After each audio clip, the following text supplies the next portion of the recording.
Welcome back, survivor. If you can hear this, it means you're still alive. This is Jack's Nightmares, and this is your next story. The morning it all started, I was working a warehouse job over in the industrial park. Half my crew had already stopped showing up. The other half kept arguing about whether the news was hyping things up or holding stuff back. Phones buzzed constantly. Some said it was a mutated flu. Others said a chemical leak. I didn't care what they called it. People were dying fast and not staying down. By the third day, police stopped responding to calls on the north side. On the fourth, I saw my first infected. Ray and I crossed paths on the fifth day. I didn't know him personally before that, but everyone around here knew who he was. Ran with his own crew, mostly kept things clean. Street business, but not stupid. The kind of guy people listen to without being told to. We met outside one of the liquor stores near the overpass. I went there thinking I could grab some propane canisters and powdered drink mixes before things went sideways. When I got there, people were already tearing each other apart over canned peaches. A kid maybe 17 got stabbed near the checkout lanes. Another man beat someone unconscious with a mop handle. Cops never came. Ray had 3 people with him. One of them bleeding from the forearm, but not infected. He saw me trying to keep my distance and nodded like he recognized me. Maybe he did. Doesn't matter. We both knew what needed doing. We spotted a delivery van across the alley. Keys were in the door. I helped him get his people inside. He asked if I knew any place better. I told him we should hit one of the big stores. We went east toward the highway where the Walmart sat between a pharmacy and a gun shop. We took back roads and skipped every major intersection. On the way, we saw an SUV flipped upside down in the median. Looked like someone crawled halfway out the sunroof and never made it. Ray didn't slow down. When we pulled into the Walmart lot, it was already a wreck. Abandoned carts everywhere. A burning sedan jammed up near the garden entrance. Windows weren't shattered yet, but the glass had blood smears. A group of people were arguing near the main entrance about whether to break in or keep going. One woman was screaming for her husband. A kid was kicking a vending machine. The front doors weren't opening anymore. Ray pulled the van around back. That was smart. Most of the back bays were locked up, but one delivery dock had a half-closed steel shutter that hadn't fully dropped. Looked like someone gave up mid-shift. We forced it up with a crowbar and rolled the van inside. Inside, it was half-lit. Emergency lights were still running. Alarms were chirping from somewhere deeper in the store. We moved quiet, sticking close to walls. I had a ball-peen hammer. Ray had a short-barreled 12-gauge with 5 rounds. Near the pharmacy counter, we found a deputy laid out against a cabinet, breathing shallow. He had been bitten on the neck, not deep but already purple. His pistol was in his lap. When he saw us, he tried to raise it, then let it fall. Ray crouched down and told him we weren't here to rob anything. The deputy just said, "Don't trust the glass doors," and passed out. We pulled him into the optical section and used a blanket from the bedding aisle. One of Ray's guys stayed to keep watch while we searched the rest of the building. We found 2 employees in the break room. One was panicking, the other completely shut down. They had locked themselves in with vending machine snacks. We gave them a choice: stay put or help. The one who wasn't panicking said she knew the electrical panels and how to shutter the main doors. She joined us. I told Ray we had to lock down everything. People were going to start pouring in. We used pallet jacks to block sliding doors. Merchandise cages from the electronics section helped reinforce key exits. Garden center doors were already chained. We dragged shelving units across the widest windows. It wasn't bulletproof, but it would stop a mob, or buy us a few seconds if something started pressing from outside. Once we had basic barriers in place, we started clearing the building for survivors. A woman was hiding in the seasonal aisle under patio furniture. She refused to move until she heard a child crying. That child was under a checkout counter, just crouched, arms over his head, not moving. Maybe 6 years old, no parent in sight, no visible bites. I carried him to the bedding aisle and built a soft pen out of pillows and crates. We quarantined the bathrooms, sealed off one for anyone with symptoms, posted 2 people outside with metal batons and instructions not to open the door unless it was an all clear. Nobody argued. We counted 13 people. That included us, the deputy, the kid, and 2 people who hadn't spoken a word yet. Everyone looked dazed. Nobody had a plan. I told Ray we had to make one. That night, we went for the gun shop. It was 1 block over, next to a tax prep office. Windows were cracked but not smashed. Metal gates were still up. Ray used a battery-powered saw from our store to cut through the rear door latch. Inside was dark and smelled like solvent. We found hunting rifles, a few pump-action shotguns, and 5 handguns behind the counter. Ammunition was thin, most popular calibers already picked clean. Still, it was enough to arm a dozen people. We took only what we could carry without leaving prints. We didn't smash anything. Ray wrote a note on the counter. Borrowed in emergency. Will return if possible.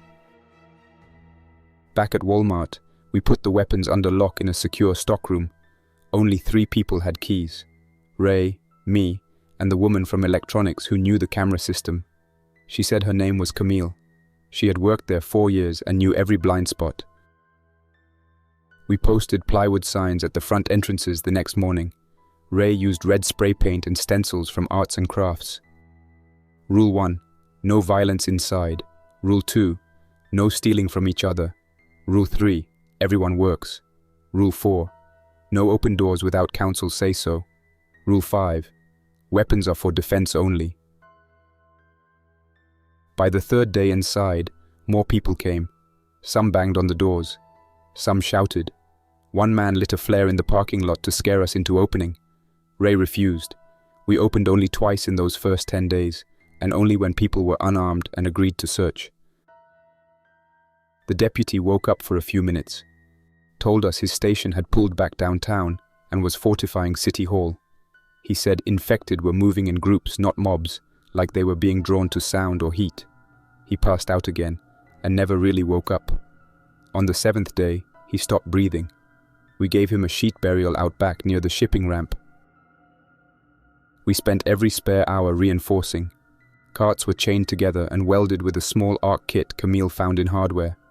Ducts were sealed. We turned the walk-in freezer into a storeroom for dry goods and bottled water. Someone suggested radios. We found a few in the camping aisle. Range was short, but better than shouting. I accepted a post as logistics lead. My job was counting food, tracking meds, and rotating duty shifts. I slept in the layaway area with a clipboard under my head and a crowbar in reach. We heard no police sirens after the 8th day. Helicopters stopped flying. Phones showed no service. Local stations broadcast static or emergency tones on repeat. On the 10th day, we stopped hoping for outside help. Walmart became home. And like any home, we had to defend it. The difference was that this one came with sliding glass doors, 6 exits, 4 skylights, and more room than we knew what to do with. It wasn't just about who was inside anymore. It was about how long we could last once everything around us stopped working. That part happened faster than we expected. By day 155, everything had a system. We stopped calling it Walmart. Everyone just referred to it as the store, like there weren't a dozen others in the region all burned down or crawling with the infected. You said the store, and everyone knew exactly where you meant. We ran it like a camp, not a government. Ray made that clear early on. He hated politics, said rules were fine, votes were fine, but when people started thinking they were owed things by default, that's when everything came apart. So we laid out what we called the code, nothing fancy. 5 rules, painted on plywood and nailed to the entrance wall. We never added more. Instead, we built the rest around rotation. Every able body pulled their weight. Didn't matter if you used to be a lawyer or a janitor. We had 6 core duties: perimeter watch, salvage runs, sanitation, kitchen, childcare, and med support. Anyone over 60 handled basic tasks inside: folding clothes for trade, ration prep, inventory checks. Everyone else rotated. I ran logistics. Camille ran internal scheduling. Ray oversaw security. Anyone who wanted to question it could do so in front of the council, which met twice a week, every Wednesday and Sunday after evening rations. We tracked everything on a giant dry erase whiteboard posted on the wall near the pharmacy. Shifts were marked by color. Green was day, red was night, blue was emergency response. Each person had a tag that clipped under their assigned slot. Missing your shift twice in a row without explanation meant reassignment to trash duty or latrine cleanup, depending on how short we were. Nobody missed 3. Food management was my first challenge. Most of the good stuff was gone in the first month. Canned vegetables, meat, fruit, gone by day 30. We started rotating through dry goods next. Rice, oats, flour, boxed meals.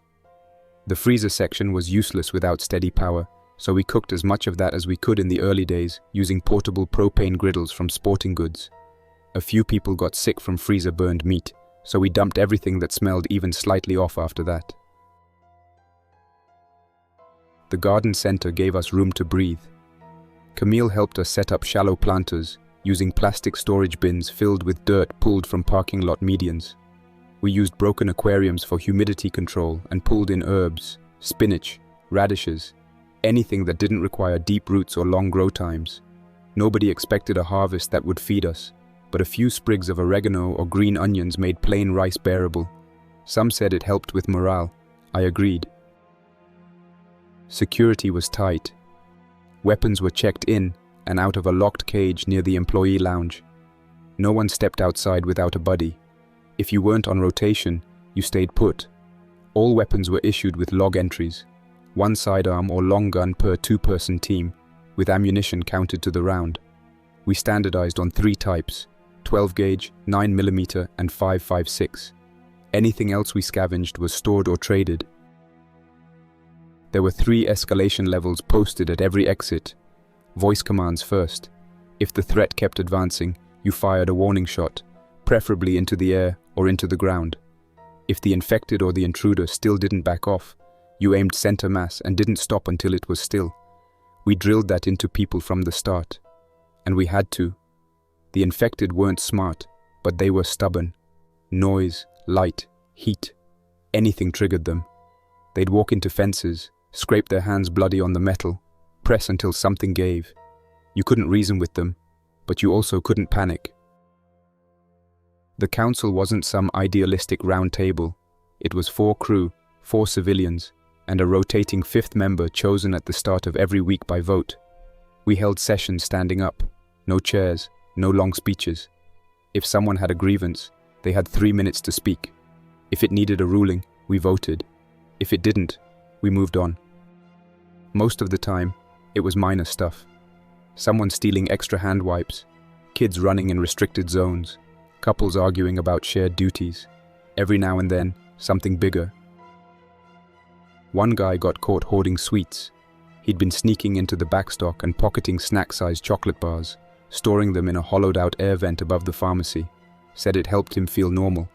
We stripped his shift priority and reassigned him to latrine duty for 10 days. After that, he was clean. Never broke another rule. Another guy tried to sneak out drunk during curfew, carrying a rifle without authorization. That one was worse. Ray took his weapon, then banned him from armed duty indefinitely. Nobody questioned it. Still, the pressure never really let up. Diesel was running low. We only used the generator for 3 hours a night. 1 in the morning, 2 at night. Enough to power emergency systems, charge radios, and keep the med station functional. Diesel came from salvage runs, usually from abandoned fleet yards or derailed semi-trucks. But it was getting harder to find clean tanks. A lot had water or rust in them. We started filtering with layered rags and improvised water separators, but that only worked so well. There were whispers that the pharmacy on Maple Street still had insulin. Nobody from our group had been there in months.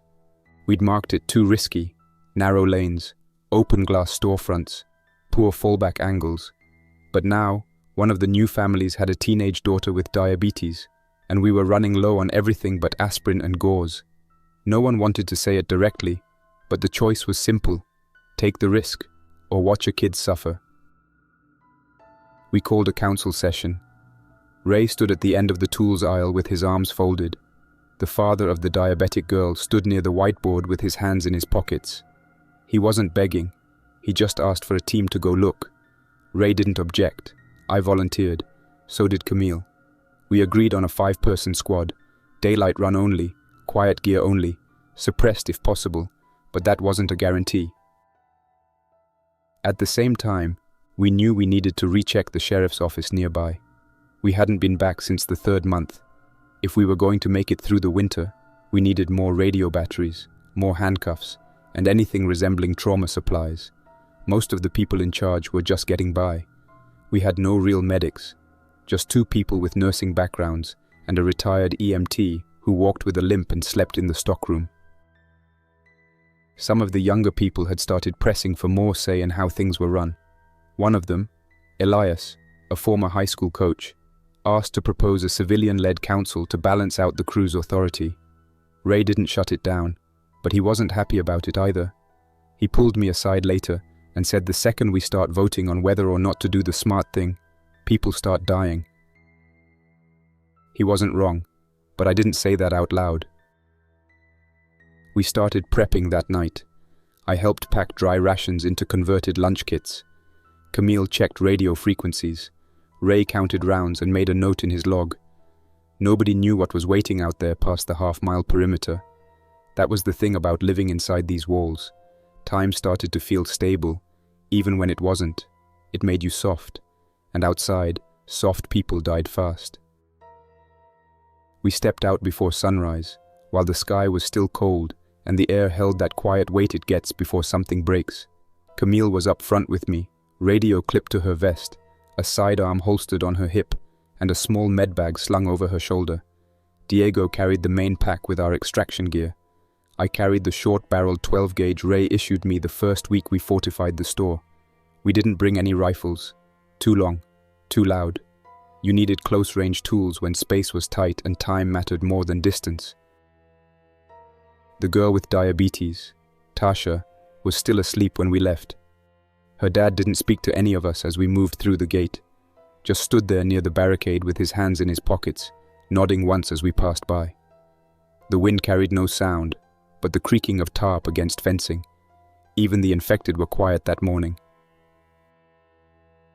We followed the service road out past the tire shop and took a hard left through the backlot of a shuttered Chinese buffet. Cars were still crammed in the lot like the apocalypse came mid-lunch. Some had doors hanging open. One had a fire-damaged engine block. No bodies, at least not anymore. Not in sight. The pharmacy on Maple wasn't huge. It sat between a laundromat and a shuttered DMV. A blocky single-story building with wide front glass windows covered by old metal shutters, some partially peeled open at the corners. We didn't approach directly. Too exposed. Camille led us through the wreckage of a dentist's office next door, and we picked our way across a narrow gap lined with overturned dumpsters and broken pallets. The smell in the alley made us all gag, but nobody said a word. We moved up to the back service door in staggered formation. The handle had been ripped off, but the latch was still in place.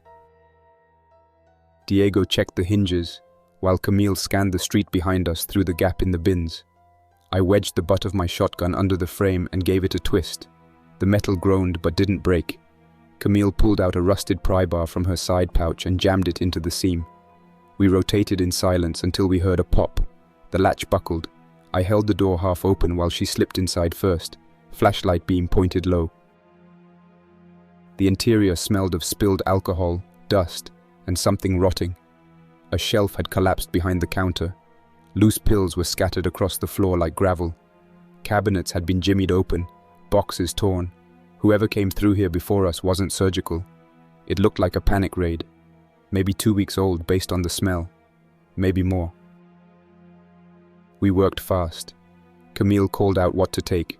Antibiotics, insulin, metformin, pediatric fever reducers, wound dressings, oral rehydration salts.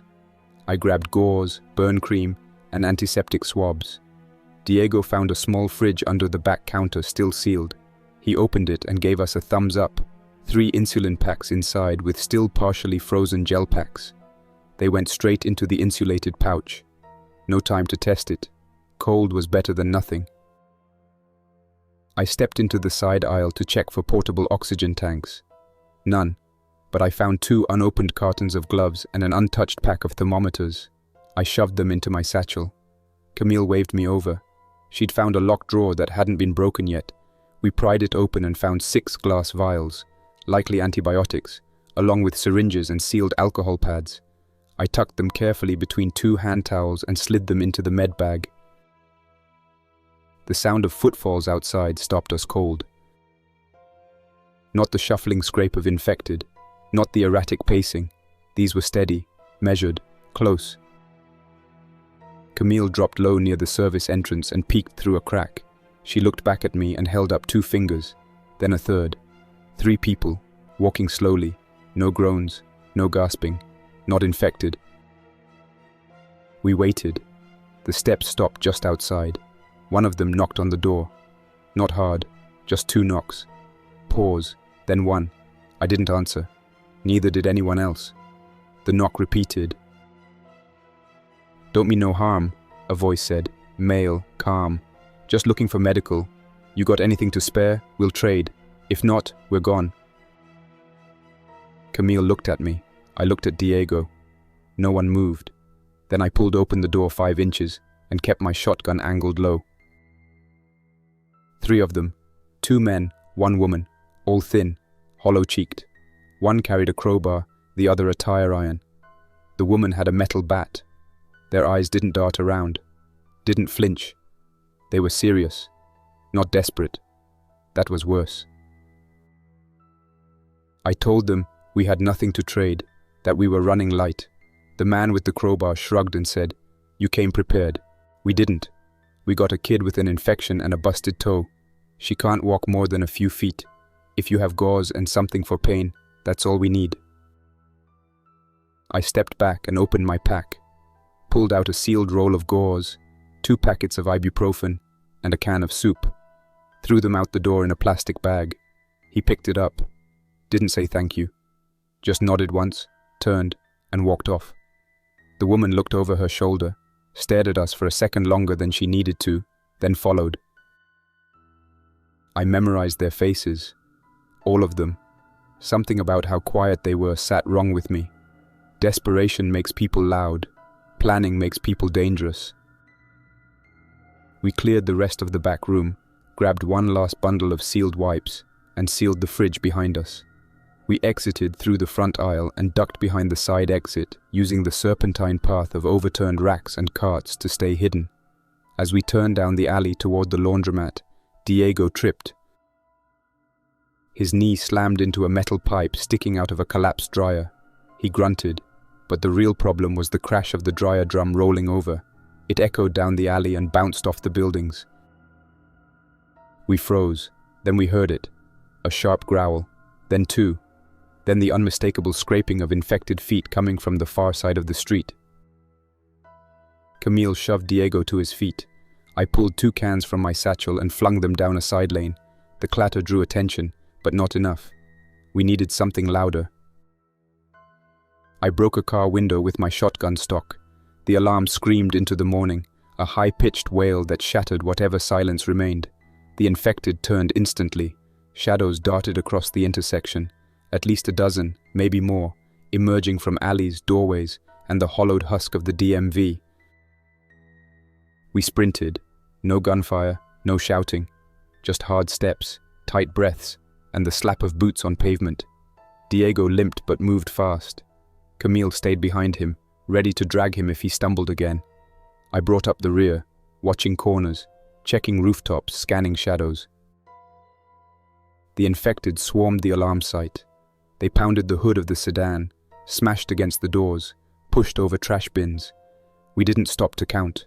We took the alley south and cut behind the diner, where we'd staged 2 empty shopping carts and a ladder across the alley wall. Camille went up first, then Diego, dragging the med bag. I climbed last, shotgun slung over my back, hands on cold steel, fingers slipping once before finding grip. On the other side, we landed behind the grocery outlet loading dock and disappeared into the long route home, the kind that took twice as long but crossed 3 decoy traps and 2 visual blockers. We reached the store perimeter just before sunrise. Bailey, our perimeter runner, spotted us first. She gave the signal, 2 mirror flashes from the garden watchtower, and Ray opened the south gate 10 seconds later. Camille called out our names, followed by "no contact," and we were let in. The gate locked behind us. Nobody clapped. Nobody smiled. Camille just handed the insulin to the waiting medic and walked toward the kitchen. Diego sat down hard near the security cage and pulled off his boot. His ankle was swollen, but not broken. I checked the ammo log, returned the shotgun, and marked our return time on the board. Ray asked if anything went wrong. I told him everything. The 3 outsiders, the alarm, the swarm, the routes we took. He didn't say anything at first, just nodded slowly and wrote a note in his little pocketbook. Then he told me to take the rest of the day off. I didn't rest the rest of that day like Ray told me to. I stayed busy, mostly down in the storage aisle, restocking gauze rolls and tracking what we used on Diego's leg. The med bag Camille carried in came back lighter than I liked.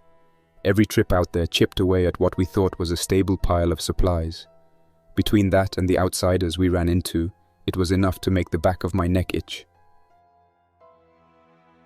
Later that night, after dinner was served and curfew was called, Ray met me at the edge of the garden center by the tool racks. He said 1 sentence and nothing more. "We check the shop tomorrow." That was it, but I understood the rest. Ammo was down to levels we couldn't ignore, and it was time to reopen the second lockup we'd sealed during the early weeks.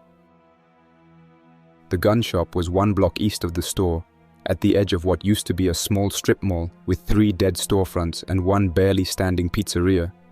We'd broken into the place during the first week, when the infected still moved in scattered 2s and 3s. Back then, we didn't have a lot of gear, or people we trusted. We just took what we could carry, sealed the rest, and barricaded the place behind old lockers, wire fencing, and a chain and lock crossbeam made from a truck bumper and a garden hose reel. Ray, myself, Camille, and 2 others, Jake and Jamil, went out right after the morning generator cycle. No one carried full gear, shotguns and sidearms only. No long guns unless we had to pull something from the cache. I carried the crowbar again. Camille took the keys. We kept chatter to a minimum. The parking lot outside the shop had changed since we last saw it. 2 more burned-out vehicles had been dragged across the entrance. Someone else had tried to block access, or maybe trap it. We didn't approach from the front. Ray led us around the rear, where we'd sealed the second entrance. No signs of break-in. Camille undid the locks. It took her a few minutes. The smell hit first. Not rotting, but musty. Mold, dampness. One of the back vents must have failed. A few cases of ammunition had white fuzz on the cardboard. We didn't touch those. We opened the sealed boxes on the top shelves first. 12 gauge, 9mm, a few 22 bricks, and 5 boxes of 5.56. That was the real gold. We inventoried what we had left. Camille made 2 new weapon kits from scratch. Each one a handgun, 2 magazines, 1 box of ammo, flashlight, and a sheath blade. The shotguns were cleaned and rewrapped in plastic. The long guns were tagged and logged. Ray made sure we only moved what was safe. If anything looked swollen, rusted, or mismatched, it got shelved with an X tag. We resealed the back with a double chain and camouflage tarp, just in case someone was watching. We left 2 small stashes hidden in the wall insulation behind the maintenance closet. A backup Glock with 1 loaded mag and 20 rounds in a freezer bag, and a spare handheld radio with 2 lithium packs, emergency kits, just in case we ever needed to fall back. The next stop was the sheriff's substation on the west side. The place had been abandoned around the same time the rest of the county pulled their forces downtown. We'd heard radio calls out of there during the first month, but nothing since. Some of us figured the place had already been stripped. Others thought maybe it still had something useful. Either way, it was a risk worth taking. We approached it from the north, passing through a fenced-off auto yard where the old cruisers used to park. The fence was still intact, and the windows were mostly unbroken. It was quieter here than near the strip, no visible signs of movement. No birds either, which was strange, but not unheard of. The side entrance had been padlocked from the inside. We broke in through the front lobby by prying the double glass doors off their hinges. Once inside, we moved room by room, checking corners, listening for movement, feeling for airflow. No signs of infected, no blood trails, no broken glass. It looked like the place had been left clean and in a hurry. We found 2 vests in the equipment room, both expired but still structurally sound. They weren't modern military-grade plates, but they'd stop a punch or a claw swipe at close range. The radio desk had been stripped of its comms, but we found 5 unopened battery packs in the storage cabinet, still in plastic. Camille tested 2 on the spot. Both worked. That alone made the trip worth it. In the back locker room, Jamil found a crate of city maps, laminated and folded with notes scribbled in blue marker. Old barricade plans, evac routes, block-by-block markings showing known hazards, dead zones, staging areas. Most were outdated now, but a few matched up with places we'd scouted ourselves. That gave us confidence the rest of the maps might still be useful. We took the best 4 and rolled them into tubes, sealed in shrink wrap. We cleared the whole building. 1 level, 1 hallway, 1 cell at a time. The cells were empty, clean, no signs of violence, no stink of death. It felt wrong that something could still be this untouched after 5 months, but we didn't question it out loud. Ray called it. He said this place would be Redout 2, a fallback point in case the store ever got overrun or compromised. We stashed 2 cots in the old holding room, brought in 3 water jugs, and labeled the rooms with chalk. Camille set a coded lock on the front entrance.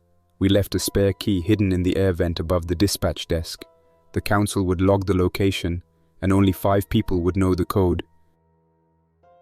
By the time we left, the sun was halfway up, and the wind had changed direction.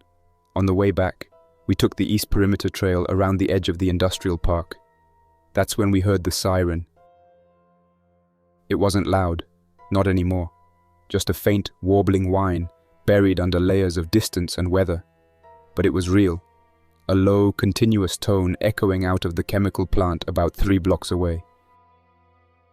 Nobody spoke for at least 10 seconds. We stopped walking, just listened.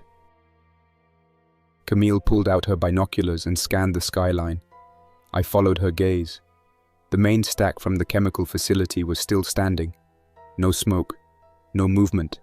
But the security siren, the one tied to the perimeter breach alarms, was active, at least partially. Either it had just started, or something had triggered it for the first time in a while. We logged the location, added a new caution zone to our map, and marked it for avoidance. Ray didn't like the sound of it. None of us did. Even if the place had working power, there was no reason for an internal breach alarm to be screaming now, unless someone, or something, had tripped it. We returned to the store by late afternoon.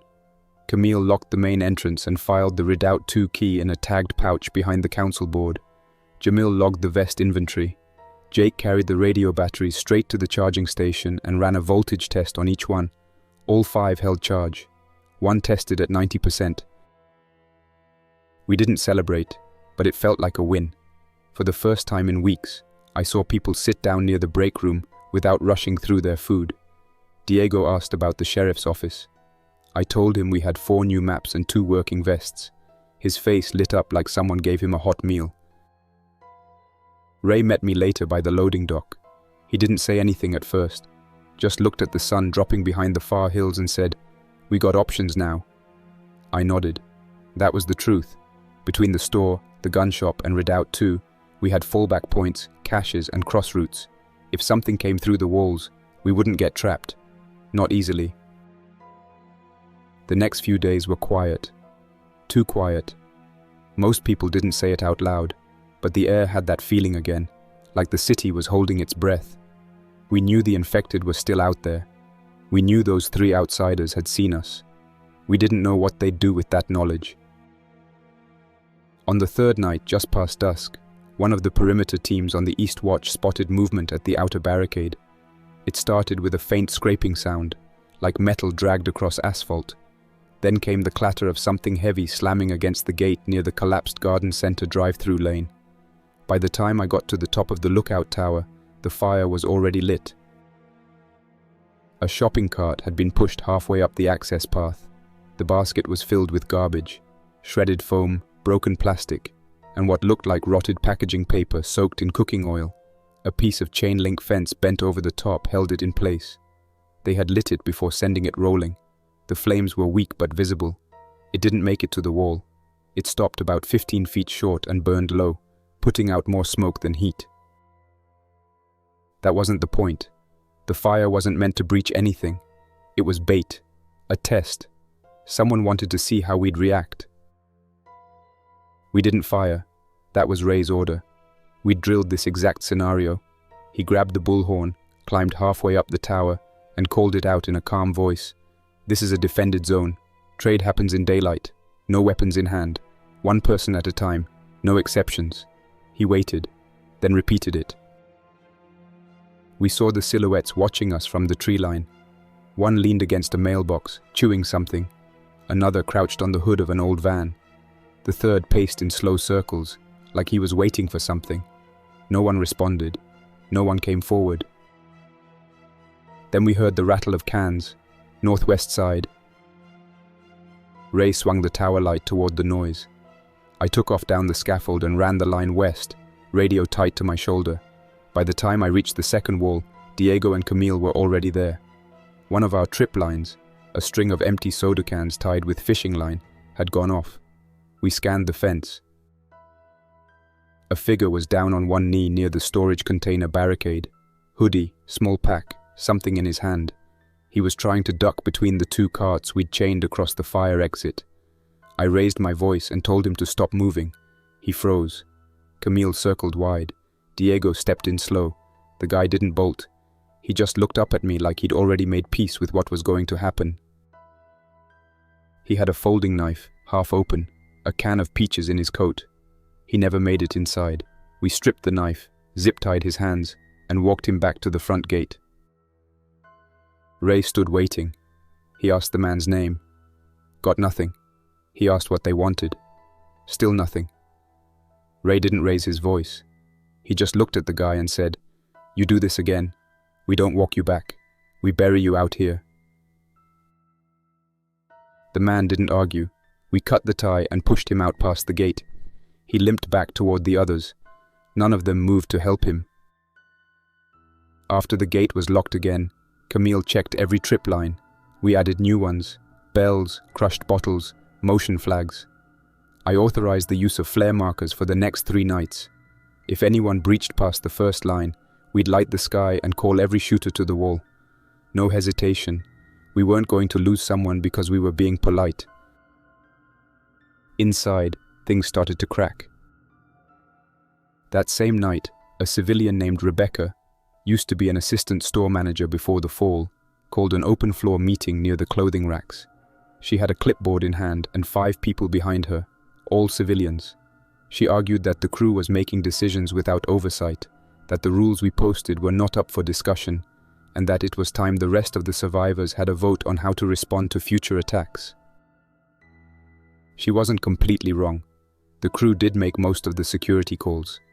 But that wasn't because we were trying to hoard power. It was because we were the ones trained for it, or at least willing to enforce it. That didn't matter now. What mattered was that people were starting to feel like they didn't have a say.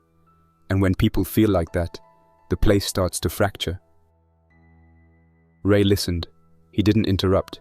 He didn't shut it down. When she finished, he looked around at the rest of the floor and said, "You want to vote? Fine. We vote on everything now, starting with this. Who's willing to take the wall if the next group brings rifles instead of garbage fires?" Nobody raised their hand. Not even Rebecca. The room stayed quiet. That was enough for Ray. He didn't rub it in. He just turned and left. The next morning, I pulled Camille aside and said we needed a buffer. Something between full control and chaos. Not just to keep the peace, but because we couldn't afford fractures. Not now, she agreed. Together we pitched an idea to the council, a mixed emergency committee. 3 civilians, 3 crew. Only activated under direct threat. They wouldn't run day-to-day operations, but they'd help make decisions during siege conditions. Who to engage, who to negotiate with, what protocols to shift, 1-week terms, rotating chairs. Surprisingly, it passed. Barely, but it passed. Rebecca sat on the first committee. So did Camille. Ray didn't argue. He just said, "As long as it works." That was his only comment. That night we adjusted the gate protocols. Anyone approaching after dark triggered an auto-broadcast over the external speaker system. A 20-second warning about conditions, terms, and the risk of fire. Lights along the main lane were extended 10 yards outward using old flood lamps from the hardware aisle, mounted to scaffolding, and wired into a pressure switch behind the inner wall. Anyone stepping too close triggered light and sound. The next 2 nights nobody came. The fires stayed out. The trip lines stayed silent. But no one trusted the silence. We took turns sleeping in gear, weapons staged by the front wall. Food was portioned tighter. Not because we were short, but because the tension made everyone hungrier. It's strange what stress does. It doesn't just drain you. It makes your body forget how to rest. The generator hiccuped on day 160. Not a full failure, but a warning. It kicked on like always during the morning window, stayed steady for 15 minutes, then sputtered mid-cycle. Half the emergency lights flickered out. The pharmacy went dark. One of the cooler banks near the med station clicked off and never came back. Ray killed the circuit and ordered a line check. Diego pulled the casing off the backup panel and found a black smear where the main junction had started to melt. 1 arc away from a full short. The diesel tank had been hovering near red for weeks. Nobody said it out loud, but we all knew. Each trip to the fleet yard brought back less. Some tanks had water in them, others were dry. The best ones were half full, but we were already draining those fast just to keep 3 hours of power each day. We cut the cycle to 2 hours. 1 at dawn, 1 just after sundown. No more overnight charging. No more extra cooking time. Everyone was told. Anything needing power had to happen on a schedule. No exceptions. Cold items were consolidated. We shut down 4 freezers and kept just 1 walk-in cooler active, insulated with foam, tarp, and layered mylar from the camping aisle. Ice packs were rotated in during generator hours, then sealed overnight to maintain temperature. The food inside wouldn't last forever, but we needed it to last long enough for the next salvage cycle. Camille led the overhaul of the water system. Until then, we'd been running 5-gallon buckets up the side stairs to fill barrels inside. It worked, but it wasted time and back strength. So we repurposed parts from the lawn and garden section, hoses, plastic shelving, drainage piping, and set up a rooftop rain catch that funneled into 2 large IBC totes secured behind the rear stairwell. The filtration system was basic, gravity-fed through activated carbon, coffee filters, and bleach dosed with exact ratios written on laminated signs. Everyone was trained on it. No improvising. That gave us cleaner water, fewer trips, but it didn't fix the deeper problem, fuel. Everything we had that mattered ran on diesel, propane, or muscle. We had only so much muscle. Propane was already down to 4 cylinders. We pulled most of the backup stoves and consolidated all cooking to a single line in the garden center, next to the reinforced vent bay. Meals were assigned by shift, no double heat-ups, boil once, serve twice. Leftovers were discouraged unless they didn't require reheating. Even with that, it wasn't enough. A kid got sick on day 162, little girl, maybe 9, lived with her aunt, who worked the sanitation shift. No known condition, no injury, just started shutting down. Wouldn't talk, wouldn't eat, refused to sleep indoors. Slept curled up by the door to the garden center with a blanket over her head. The medic said it was exhaustion mixed with anxiety and sensory overload. Asked if we had anything for ear protection or sound control. We didn't, but we improvised. Camille took 2 soft headbands and stitched foam padding into the sides, like earmuffs. It helped a little. The medic also asked for quiet hours. Not silence. Just structured time when people couldn't argue, play music, move carts, or slam doors. We made a new rule. Between 2 and 4 p.m., The store went into half quiet. Lights dimmed, voices low, no hammering, no drills. If you needed to bang on something, you did it outside. Some people complained, said it felt like prison. Ray shut that down, said if prison meant we survived winter, then they could get used to it. We reviewed our maps and decided we'd try one more fuel run. There was a municipal fleet yard 6 miles north, on the edge of what used to be the sanitation district. We checked it once during the early weeks. Got a few cans out, but nothing reliable. This time, we'd go deeper. Camille plotted the route. I built the list. We needed diesel above all, but propane was secondary. If we found an industrial kitchen or an old supply van with spare cylinders, we'd take it. 2 carts were rigged with sled brackets and pulleys to help drag the loads. A team of 5 would go. Me, Camille, Jamil, Diego, and a runner named Mason, who used to do delivery driving in that zone. We left at first light. Cold air, no wind, good visibility. We carried 2 radios, a flare pack, and 1 bolt cutter kit in case of locked gates. Camille had the silenced 9mm. I had the shotgun. Everyone else carried sidearms and batons. No one said much during the walkout. Focus stayed forward. The fleet yard was ringed with 10-foot chain link, half collapsed in one corner. A pile of burned tires sat near the gate. Looked like someone tried to torch the lot weeks back but didn't have enough fuel to do real damage. We climbed over the stable section, dropped into the lot, and began searching. Most of the trucks were bone dry. A few had caps rusted shut. One had a busted fuel cell that had leaked into the ground and left a black stain. But on the far end, behind a rusted-out municipal bus, we found a maintenance tanker that still had pressure. The gauge was busted, but the tap was clean, and the fuel smelled usable. We siphoned 20 gallons into clean cans. That took most of an hour. 2 more gallons went into the backup jug for the generator. We tied the carts with rope, loaded them slow, and started back the long way, using alleys and pre-cleared routes with fallback markers drawn in chalk. We were halfway back when the ground shifted under us. It was sudden and deep, like something punched the earth from underneath. The air went tight. Camille stopped walking. I turned in time to see the skyline light up orange from the southeast. Not fire, flash. The shape of it pushed outward in a dome, low to the ground. No shockwave, not right away. Just light and heat and dust moving as one. Then came the pressure. Not enough to knock us over, but enough to make your balance forget what level meant. A dull thump passed through the bones before sound reached the ears. Behind the rooftops, a black pillar started climbing into the sky, broad at the base, tight at the top, with streaks of grey and yellow twisting into the clouds. It took a second to realize what it was.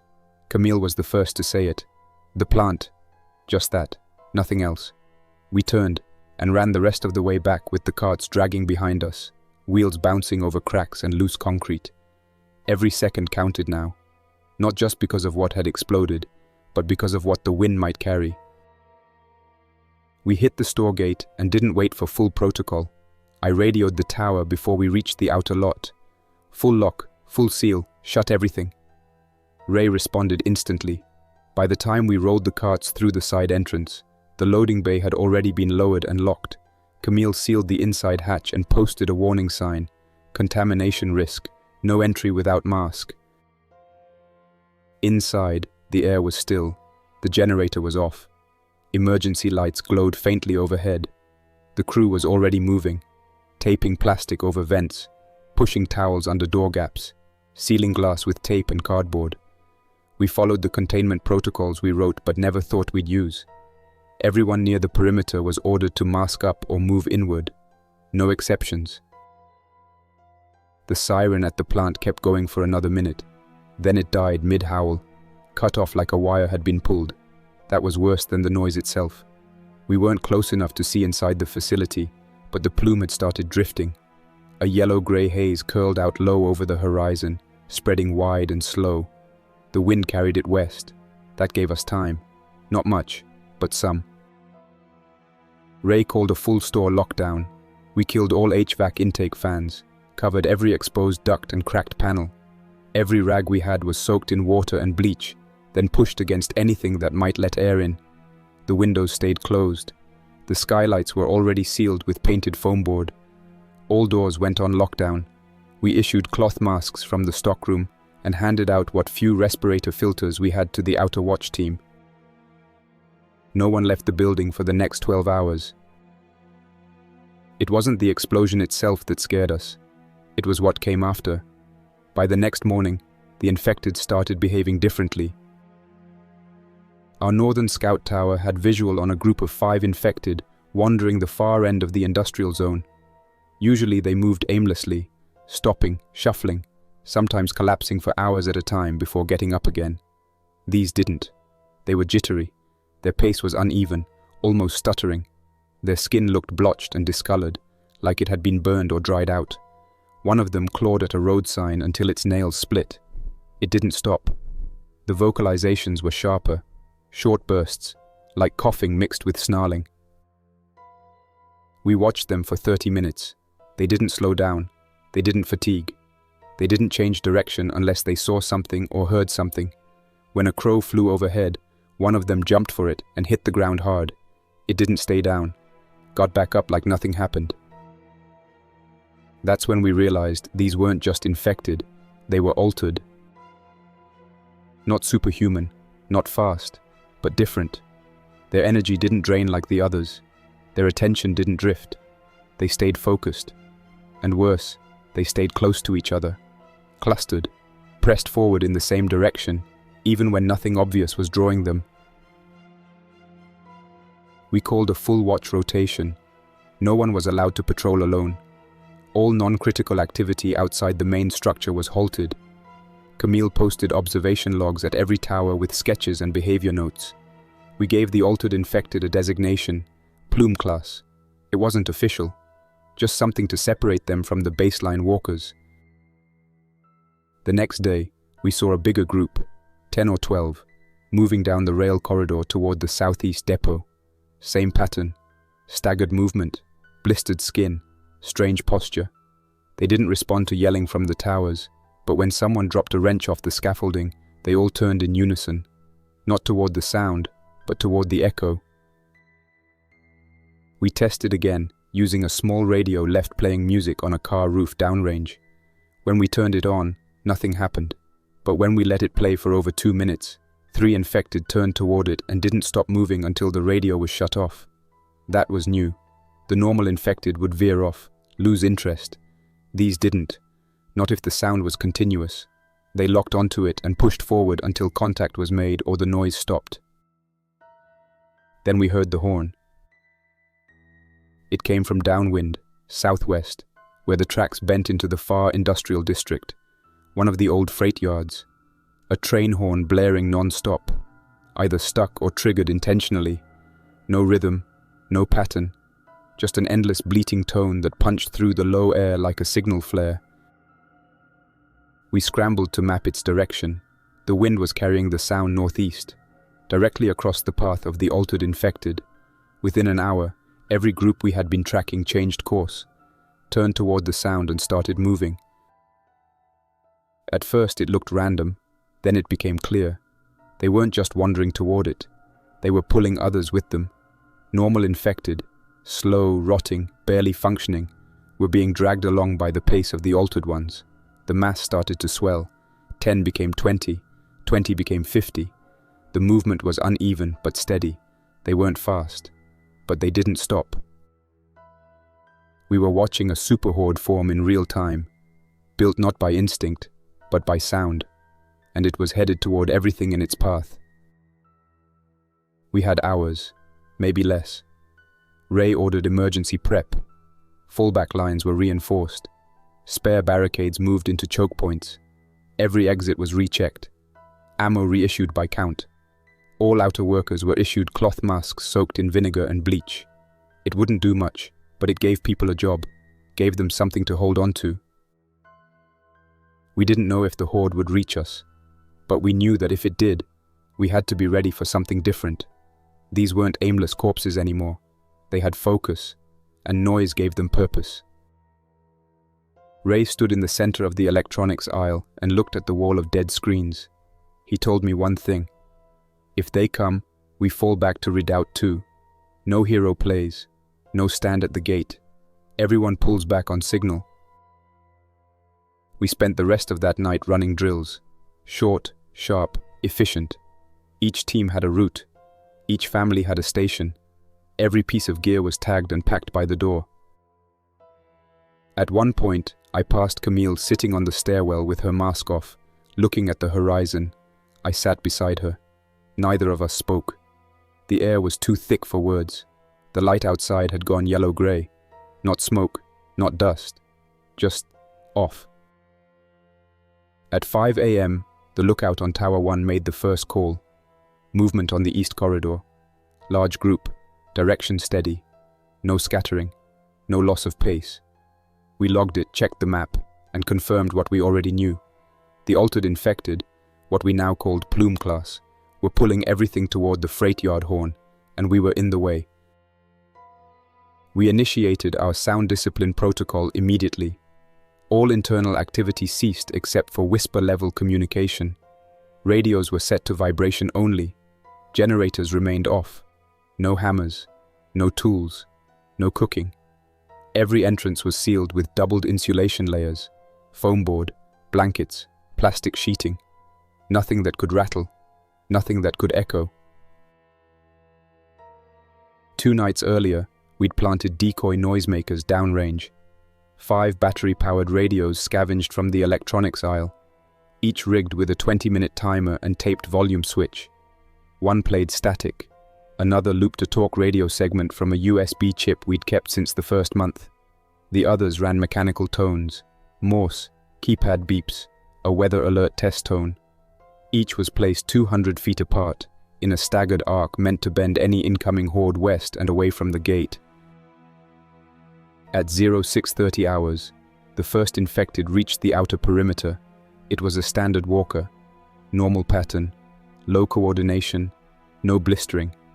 It bumped the side of an overturned hatchback, turned, circled the base twice, then froze in place. Minutes later, 3 more arrived. One moved directly to the gate. Another sniffed the air and began slapping the aluminum siding of a food truck we'd parked to block the side lane. That one stayed longer. At 0710, the Plume class arrived. 5 of them, spread wide, 50 meters apart. They didn't hesitate. They didn't sniff or stumble or shift direction. They moved straight into the barricade line and pressed. One impacted the cart wall directly, bounced back, then rammed it again without sound. The others converged on vehicles we'd chained together, clawing and pushing with sustained pressure. No drifting, no wandering, no loss of intent. Normal infected peeled off quickly. Noise from the first impact sent 2 staggering into an alley.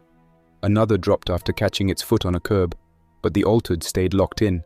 By 0715, they doubled in number, still manageable, but too many to ignore. Ray gave the order to ignite the first burn line. We had 3 set up: front gate, loading dock, and garden lane. All were pre-rigged with shallow trays made from steel signage frames, filled with diesel-soaked cardboard, shredded cloth, and 1 strip of slow-burn ignition rope.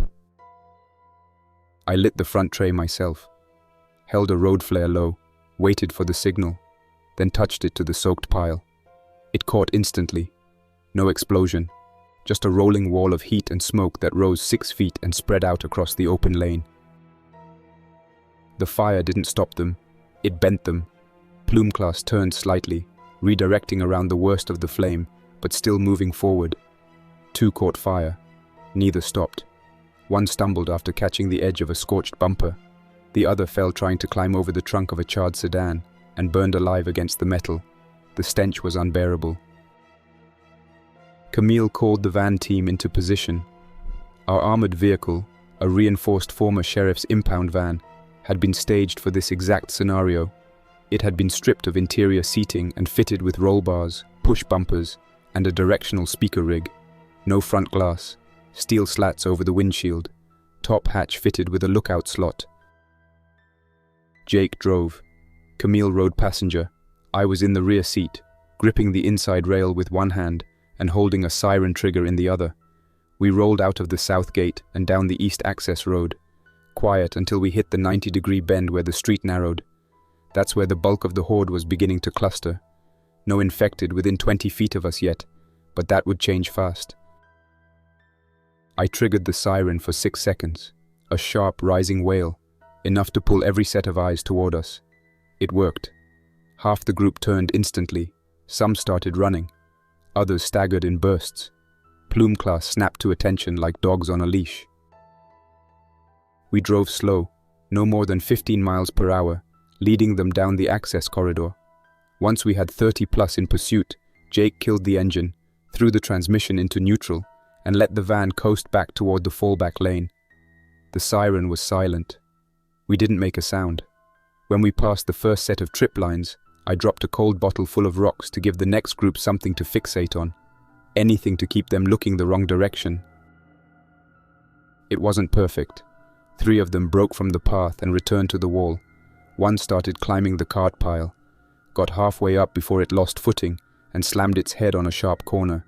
Still moved, still tried to get up. Diego tagged it from the tower with a bolt-action rifle. 1 clean shot to the base of the skull. It took 2 more seconds to stop twitching.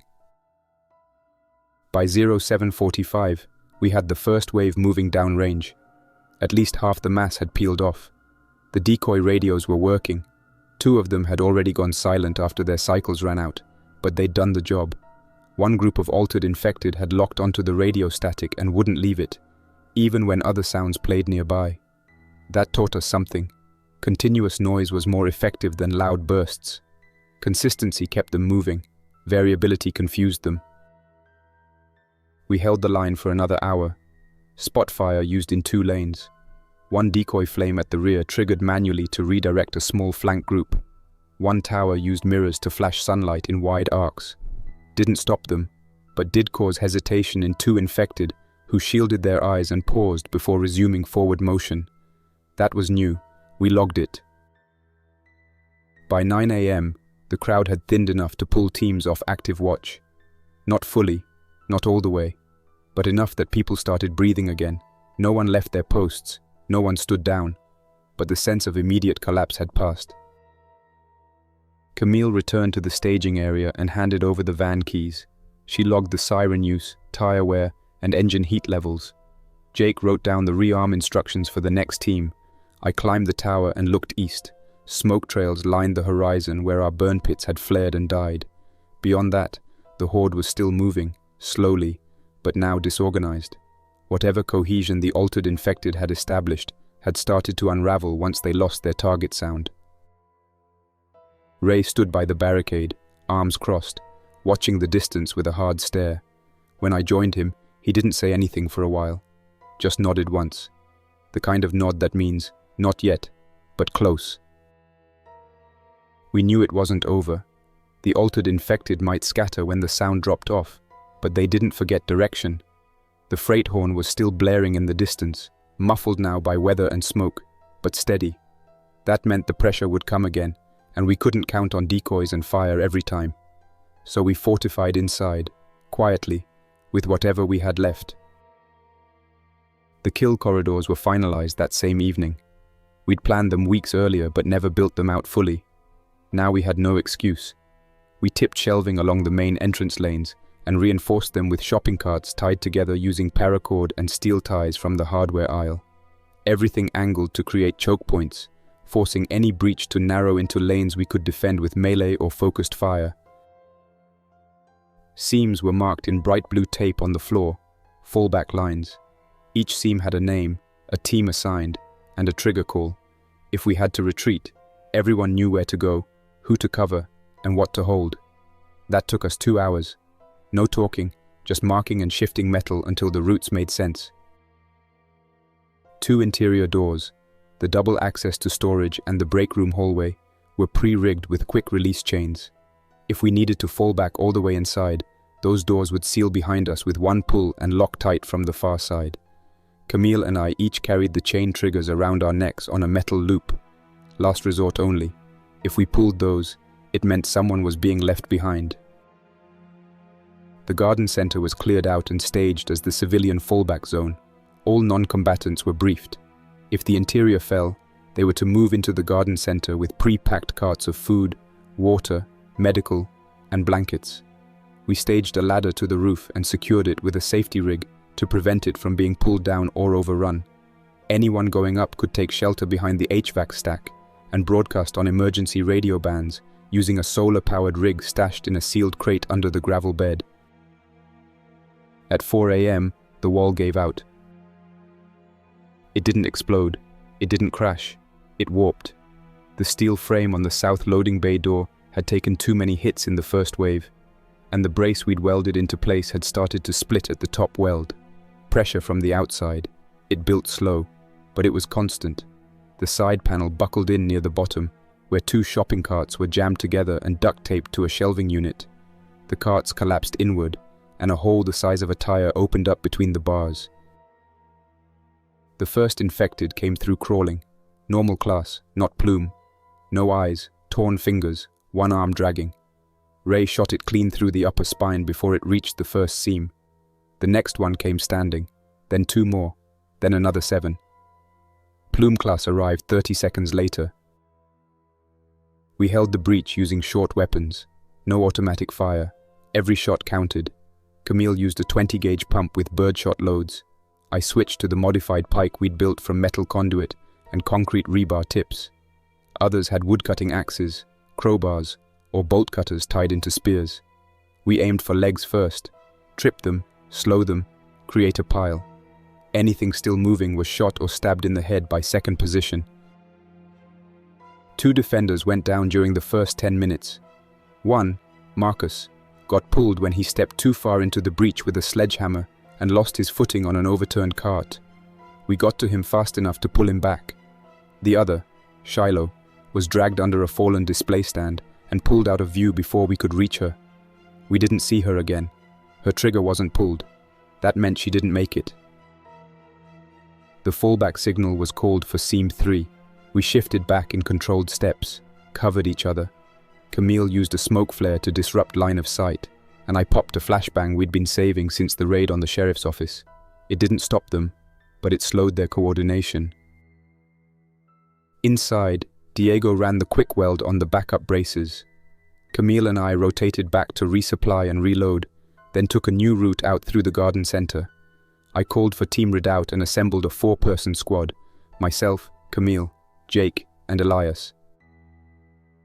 We circled the horde wide, using side alleys and ladder climbs to stay off direct ground routes. Our goal was simple: reach Redout 2, stage at the south fence, and create noise diversion using our last few noisemakers and flare rounds. By 5 a.m., we reached position. Jake placed the directional speaker we'd pulled from the van against a metal pole and ran a loop of construction site tones. Camille rigged 2 Roman candles into an open gutter aimed high and away. I triggered the speaker. It took 60 seconds before the horde reacted. You could see the head shift first, plume class infected snapping toward the sound like radar pings. Then the rest followed. Not all, not most, but enough. Enough to relieve pressure. We let the noise play for 3 minutes. Camille lit the Roman candles. They screamed into the sky and burst red and white. Perfect draw. I shut off the speaker at once. The others already moving in had no idea what happened. They paused, lost direction, began wandering. The cluster shattered. We fell back in silence. No one spoke until we were halfway down the rail corridor. Jake wiped blood from his boots without saying where it came from. Camille kept glancing backward like she expected someone to be chasing us. When we got back to the store, the breach had been sealed with a steel brace scavenged from a tire rack, welded fast at the corners, chained top to bottom. Burn scars still marked the ground from where we'd dropped fire trays. The stench of blood and diesel mixed into something oily and thick. We didn't sleep that night. Not fully. People dozed in chairs or stood on rotation with their backs pressed against cool metal. Camille sat in the pharmacy with her hands stained black from rebar soot. Ray didn't leave the tower for over 6 hours. I walked the entire floor twice. No one asked me to. I just needed to see that the aisles were still intact, that the taped seams were still there, and that the doors we locked hadn't buckled under the weight of too much hope. When the morning came, We counted. Ammunition first. 12 gauge was down to 27 shells. Total. 9mm was better, but only just. 93 rounds. 5.56 had 4 full magazines and loose spill in 2 plastic boxes. That was it. If another wave hit within days, we'd be on melee and burn trays alone. Fuel was even tighter. After the last van maneuver and sustained light run during breach repair, the generator tanks held less than 3 gallons. Propane was down to 1 cylinder, and the solar backup had already been drained overnight to run emergency comms and charge the radio log drives. Camille said we'd have enough for one final power window tomorrow, and then it was lights out until the next salvage. Food was stable, which didn't help morale as much as it should have. We had dry staples and preserved fruit, protein bars and sealed cans. Maybe 20 days worth if no one got sick or hurt. But food doesn't calm people the way power and security do. What settled in after the breach wasn't fear. It was something flatter, quiet. People didn't talk loud. No one played cards that night.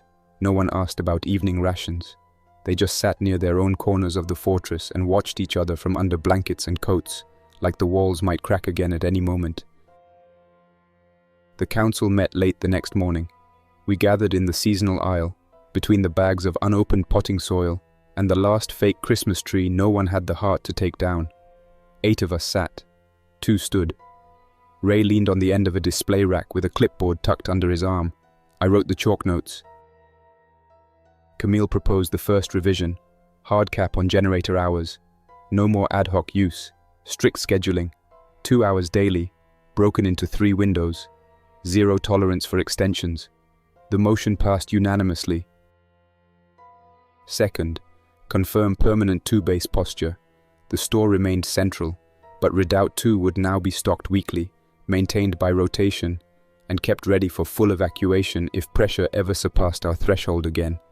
We would store 2 sealed totes of food, 1 medical bag, 4 radios, 1 gas mask, and a duplicate water filter system. I offered to run the first restock myself. Third, expanded quiet hours. The Plume class infected were too reactive. We couldn't risk sound bleeding out from walls or windows before sunrise. Quiet hours would now begin 2 hours before dawn and run until the sun cleared the rooftop. That meant meal prep had to shift. Tool work paused.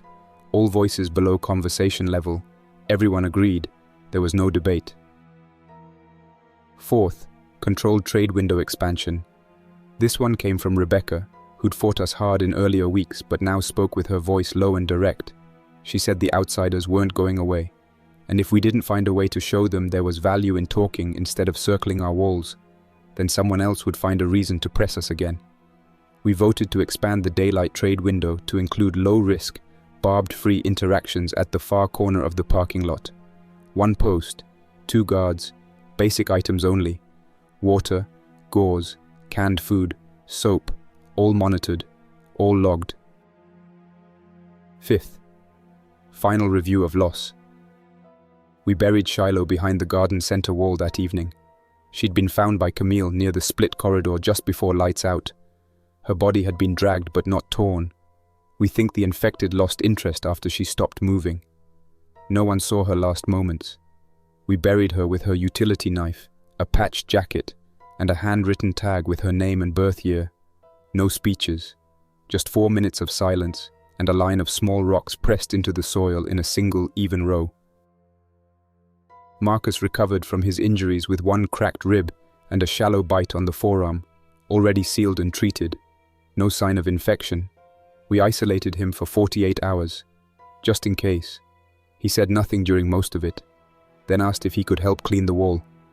That was enough for us. The next day, I walked the full perimeter, every seam, every cart link, every patch of soot. I made notes where rust had begun to eat through metal, where one of the support braces had buckled just slightly from the weight of bodies we'd pushed off it. Camille joined me halfway through. She was quiet but steady. Her hands were wrapped in cloth tape, fingers blistered from welding gloves and rope burns. At dusk, the crew met again, this time just 5 of us. Ray read from the log. Camille checked the power schedule. Jake updated the ammo count. I opened the maintenance file and rewrote the fallback code list for the week. We couldn't celebrate, but we weren't mourning either. The worst day since week 1 had passed. The breach had come. The wall had held. The store was still ours. I stood near the front shutter just before final lights out. The metal was cool under my palms. The concrete outside still smelled faintly of fire and oil. Beyond the fence, nothing moved, but I knew better than to believe that meant peace. The city was changing. The infected were changing.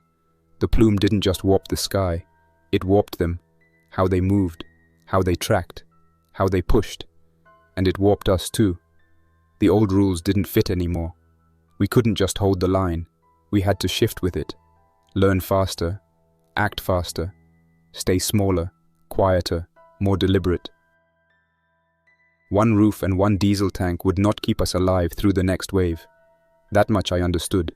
We had to be flexible. We had to be mobile when needed. And above all, we had to be honest about what was coming. The store was not the fortress. The people were. The system we built, the way we held together, this was our defense. And as long as we kept adapting, we could make it.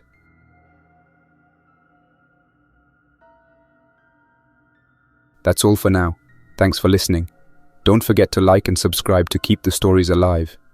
For now, stay quiet, stay vigilant, and stay alive. Jack's Nightmares, signing off. Until next time, Survivor.